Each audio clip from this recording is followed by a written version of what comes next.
Good morning. We have another Coliance Connect session today with two more guests. Today's session is building bridges, APIs, messaging, events, and ultimately the IBM and the Coliance view. I'm Stuart Power. I'm the Managing Director here at Coliance. We are an IBM partner for the last 20 odd years. We're a gold partner specialising in automation integration across a number of product stacks such as Sterling, ACE, MQ, Cloud Pak for integration, web methods, Watson X, etc. Many customers across many different verticals. And we've got two more guests here today. So, John, you've come first on my screen. Thank you. John Hawkins, ex-IBM. I'm actually ex from the Hursley labs, which is where they make MQ and ACE, and now responsible for a lot of the web methods, I believe. I come from that world. I've been out of IBM for a good 10 plus years now. I'm actually a director at Coliance as well, where I'm an integration specialist, basically across all the integration products that we support. Perfect. And Doug? Yeah, I'm Doug Coombs. I work for IBM.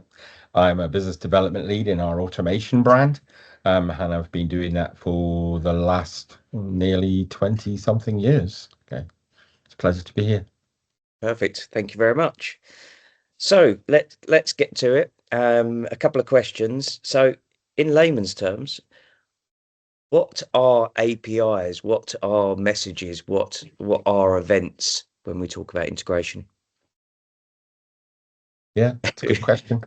It's not a new question, right? And the technology that sits around behind it and the concept is certainly not new. It's arguably since the birth of the first systems that they needed to communicate with each other, and they needed to expose the capabilities that they've got to other systems and to processes that happen inside the organization.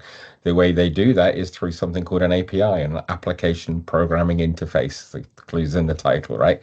It's a way of other systems to be able to access the data, the content, the processes, the actions, the activities, the operations that system does. And it makes it easier then for organizations to connect different applications together and to expose those applications across their organizations and, more importantly, outside of their organizations. And that's what an API does. Perfect. John, any more commentary to that? Or I'll probably just say that, yeah, I think that's absolutely true. Obviously, I think if you look at what people think of APIs as today, they generally think it's just this HTTP REST thing that's exposed. And I think Doug epitomized it by saying it's not just REST. If I've got an MQ queue that's sitting there, well, why on earth wouldn't I talk about the service that it's exposing as well? If I've got an EDI interface, why wouldn't I talk about and expose to the outside world or to my partners exactly what that is exposing in terms of a service and the schema that I expect coming in on it? And that's where it's evolving into that more generic way of talking about an API rather than just the REST world. Okay. So obviously, yeah, you talk about kind of change there. Obviously, IBM, many acquisitions. We've already talked about kind of a number of different products that IBM support and that we support. The latest of which is web methods, and obviously there's a journey now towards a hybrid iPaaS. So do you want to share a little bit more on kind of what that is and why it's beneficial for customers to be reviewing that alongside the investments they've already made? Sure. John, do you want me to go first? Yeah, go for it, Doug. I think okay. You'd be silly if you weren't. Again, this notion of iPaaS has been around in the market for a little while. I think it's not very mature. There's not many people that have embraced the concepts of what an iPaaS does in its full-fledged view, but I think that's gaining momentum and gaining it fast. And there's a few things that are driving that. I think one is that integration, connecting our systems, making data flow across different applications and different processes. As we said earlier, it's been around for a very, very long time. But that's led to a level of complexity with the integrations that we've built and we use. And it's led to sprawl. We have lots and lots of different tools out there that provide this integration. So I think there's a big drive to give people visibility of what they're doing and what integrations that they're using, and even down to how that's being deployed. There's a big drive of making it even simpler to be able to build those integrations and deploy it somewhere. Okay. And there's a big drive to understand as the flow of integration works, give me some visibility of how it's executing. And what I've just described in a nutshell of the visibility and governance, the build and delivery and deploy, and the execution is what's now being called an iPaaS, or in IBM's terms, it's something called a hybrid control plane. A single pane of glass that gives you a view across any and all of those integrations. So I've got better understanding of what's happening. I can remediate problems quickly. I can deliver integration to my business faster. And that's obviously all of the key things that are happening in the market today. And that's what hybrid iPaaS or hybrid control plane is all about. Okay, fantastic. John? Yeah, I'm glad you said the word sprawl there, because that's exactly what it is, isn't it? We've all got this massive things that these big companies have bought over the years. One department went that way, one department went that way. We used to talk about companies merging, but it's not even that. It's just intercompany sprawl. Yeah. I've got customers who've got 5 different ESBs, for goodness sake, that they just brought out because one department said that was a great idea this year. Another one said that's a great idea next year. And their mind's blown. They've got, we're all short of skills. We're all short of time. And it's really not a lot of the time the development process that's the issue. It's how the heck do I manage this stuff? Now I've got 3, 4, 5 of them over the next 10 years. That's the real problem. How do I keep that skill set around alive for that 3 o'clock in the morning problem? The development was a minor issue. In comparison to that, how on earth I've now got my business running on it. My God, I better make sure it works. And I know what's going on in it. So yeah, absolutely. It is that sprawl and that legacy that we created for ourselves that iPaaS is trying to help with. It's unfortunately having to go retrospectively and go look at the things that are already there, as well as making a better version of moving forwards when we do create the new version. Yeah, no, and delivering new capabilities as well. Sorry, Stuart, delivering new capabilities. The other thing, just one thing I'll just add to that as well, is not only about the fact that we might have multiple vendors, and every customer that I know, from the smallest to the largest, do have multiple vendors providing similar types of solutions, maybe around API.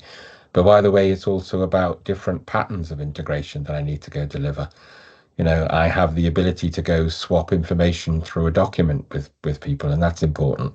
I want to be able to expose an API and call it. I want to use a particular pipe and a connector to be able to flow data from one place to another.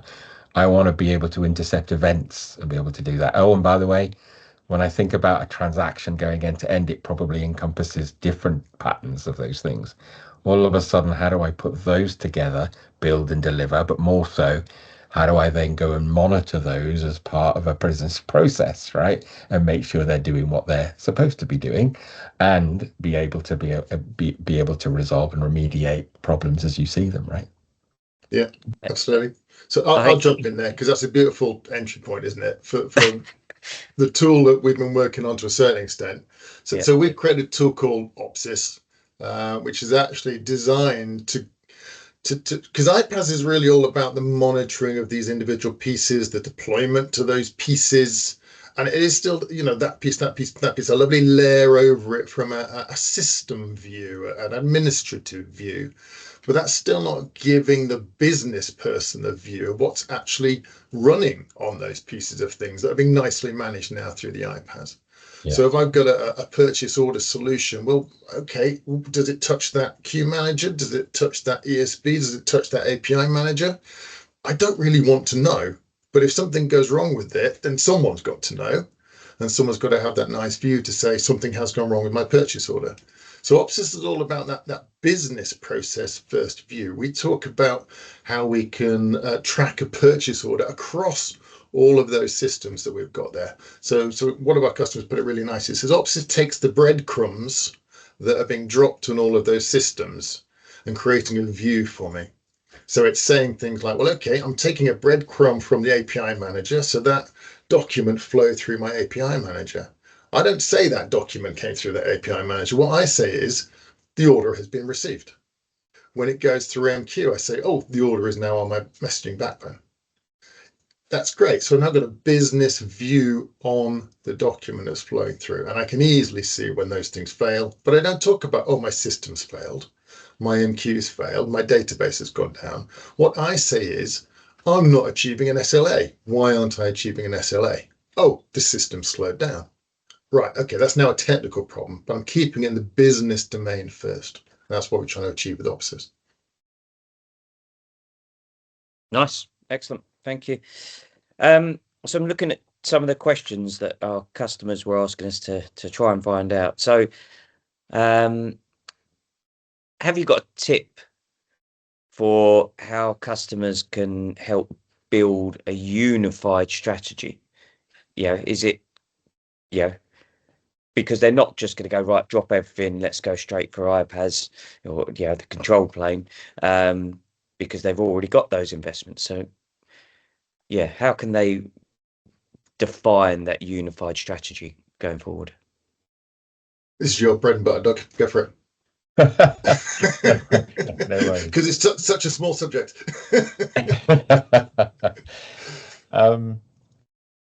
Okay. So in the first instance, I think it's vital that people build a foundation, a baseline to work from. What happens in most organizations today is that, as we've talked about, there's sprawl happening and you've got different API tools being used to different places, which means that people are starting to work in silos. By the way, there's different development teams that are working, again, in silos, which means sometimes you'll get people doing rework. They're not sharing the experiences and the good things across the organizations. And you'll get duplications of effort going on and duplications of APIs, even if we bring it back to that first question that you had. So I think the first thing that people can do is they can start to discover what integration they have out there, what APIs that they've got, and start to bring together a common catalog. Even in the first instance, that's going to start to, allow people to share other things that other people are doing across the organization. It starts to put some governance across the process. I can use a governance, a central team, not necessarily to facilitate the building of all of these things, but simply to put some rules and regs across what we're doing in our organization. So guess what? We're doing the right things at the right time with the right tools, right? And I think that foundation is really important. Even if you don't take it to the next level, which is to start to put visibility across the implementation, part of monitoring of what are the executions happening, just that ability to discover what's out there and start to bring that together. It has a goodness for the development teams. It should speed up the process of delivery. It will give you a common data model all of a sudden. If I'm developing separate APIs across separate teams doing similar things, I'm probably building separate components that fundamentally build that, right? I.e. the data model in the first instance. That creates issues in organizations. It creates confusion and complexity. So guess what? I can start to bring that together and maybe give you a veneer of and a layer of simplification and understanding. And for me, communication is always really important, right? If you don't communicate in the first instance, you're probably going to run into some complexity, and that means cost, and that means time that it takes to do stuff. So I don't know. Sorry, I don't know if that was a long-winded answer, but maybe no. I think it's a good answer. It's kind of it's what we see and hear from our customers all the time. And it's like different people come in for different projects. They have a different feeling about how things have been done in the past. They bring something else in new. They then try and get that to work. They leave. Someone else comes in. Suddenly they've got sprawl in terms of technology. They've got skill shortages in terms of understanding what those technologies are meant to be doing and how. And then they start to lose the governance of what's there, why, and how it should be used. So no, I think it's good. I remember a really good presentation, which are few and far between sometimes, aren't they? Let's be clear. I remember a really good conversation with a presentation by a customer. It was at Think in Vegas quite a few years ago now. A very big customer, and he said basically, I've got these APIs, right? We've got API sprawl already, but I've got my lowest systems of record, and they've all got a very specific set of APIs on them. And he only had 7. 7 APIs at the bottom of this massive group of microservices that are accessing these systems of record. And he said, I govern those as a human being, and they have to come to me if they want another one, because that's all we need. We've thought about them, we've designed them, and I govern them. We expose them through all the tools, but it's about that human being being in control and understanding what's going on and having that big picture to say, this is all you need, guys. You really better have a very, very good reason if you think you need anything else. And that really said it all to me. It's about that communication that you're talking about, Doug, just understanding what you truly need and having someone with that. Frankly, sometimes, I'll be honest, brain the size of a planet who can go, no, guys, I see what you're trying to do, but you need to do it this way because it would just be better for the company in the long run. Okay, brilliant. The next question, which is probably top of everyone's topics at the moment, as usual. Examples of AI for integration, kind of where does it really work?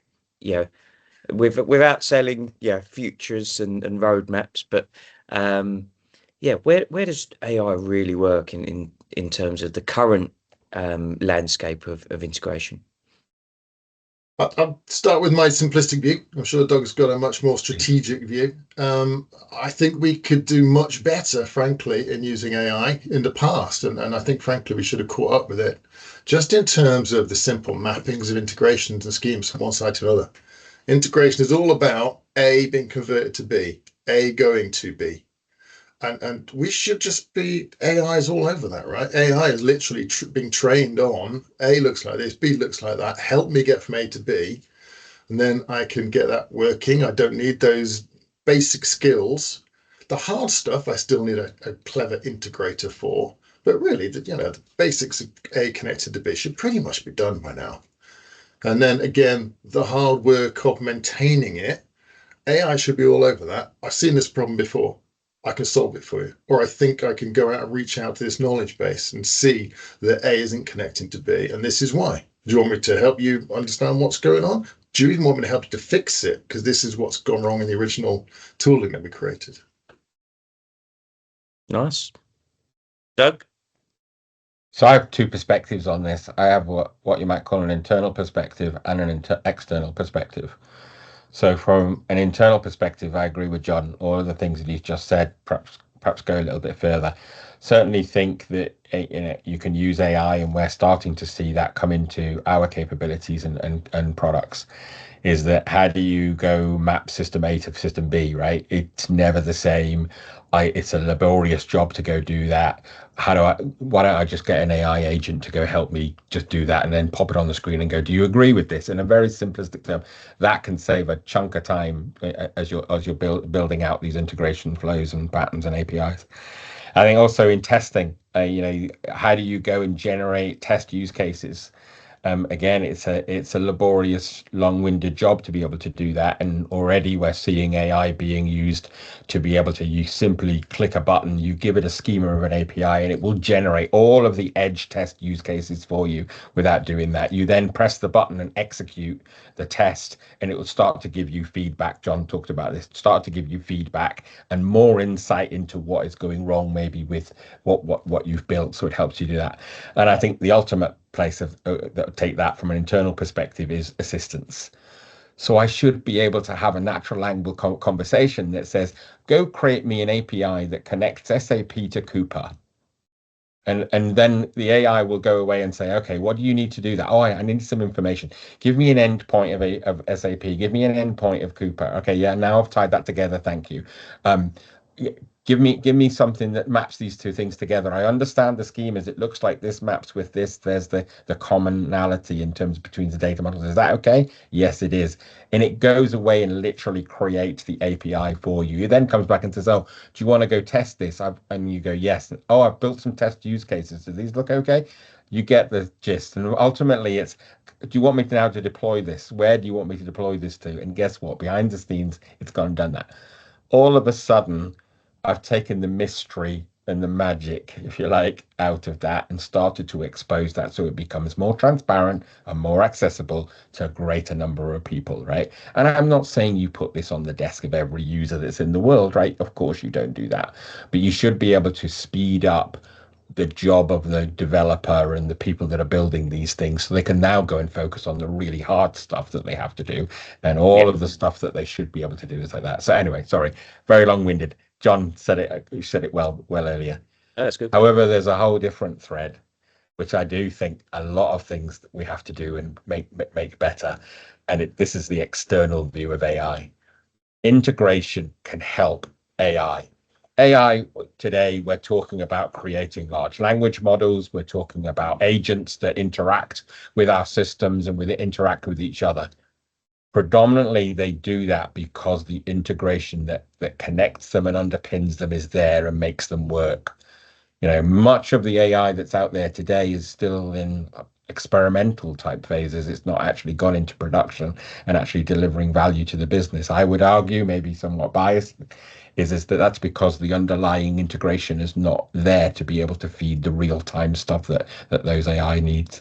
So I think increasingly using API as a connectivity tissue, a connective tissue to make those agents work is really important. How we expose our back-end systems to those agents is going to be really important. And there's a couple of new concepts coming on stream that's going to help, rationalize and simplify how we do that, right?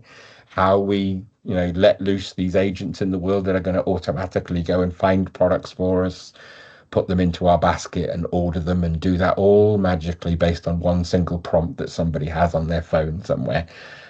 There's technologies that are coming on stream that's going to enable you to do that. So, every person that's selling something online is going to want to know and need to understand how integration is going to help them and make that world come alive. So, two views. Internal stuff, yes, that should be BAU. We should be going faster. I think IBM is going faster. But there's how integration then helps AI deliver the promise that it's delivering today. And I think integration plays a very, very big role in that. So is this what we would call agentic AI then? Yes, correct. Okay. Yeah. Yeah. Just make sure I got the right terminology. Yeah. Yeah. Perfect. So final one, really, really simple. So John, you've already talked about Opsis. How can people have a look at Opsis? Where's it going to be most beneficial to them? And Doug, obviously from your perspective, in terms of integration, other than calling the best gold partner out there, how can people find out more about the products and services on offer that IBM have? John, do you want to go first? Okay. So Opsis, we have lots of demos available. We can show it off to you. I think the key point is that it's not just about IBM products, and it's about that business process first view across all of your solution, all of your system. We're all aware of point products, right? We all know that we have products that could look into the B2Bs or look into the particular ESB of my choice. But as far as we're concerned, there are no products out there that cover the whole gamut of every product that you've got in your very, very hybrid world. And that's where Opsis would come into it. And a rough proof of concept for Opsis, time-wise? Time-wise, our biggest piece of string, but effectively, we're just about to go into POC with a customer 2-3 weeks. Perfect. And Doug, how can people find out more about IBM solution services? What's the best option for them?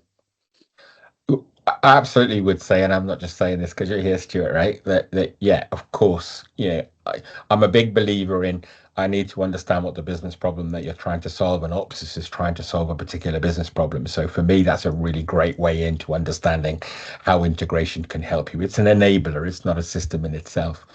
But of course, the technology is there to facilitate many, many different use cases, and IBM absolutely would be delighted to go through, what we're working on from a hybrid integration perspective and help you to go do that. So, work through Coliance. I think that's a really good first step. And then behind the scenes, we can help either help the customer understand how they get more out of their investment, because the chances are many customers are already running some IBM integration product, or how we go and augment that with other new capabilities that are coming on stream, like we've talked about the agentic AI stuff and the other capabilities around API. More than happy to help that with. Perfect. Guys, I think that's it for today. It's been really, really insightful. It's another bite size. So obviously, if anyone wants more information, please do reach out for me, and I can facilitate further conversations. But with that, thank you very, very much. It's been very insightful. Thanks, Stuart. Thank you, Doug. Very good as always. Thanks, John.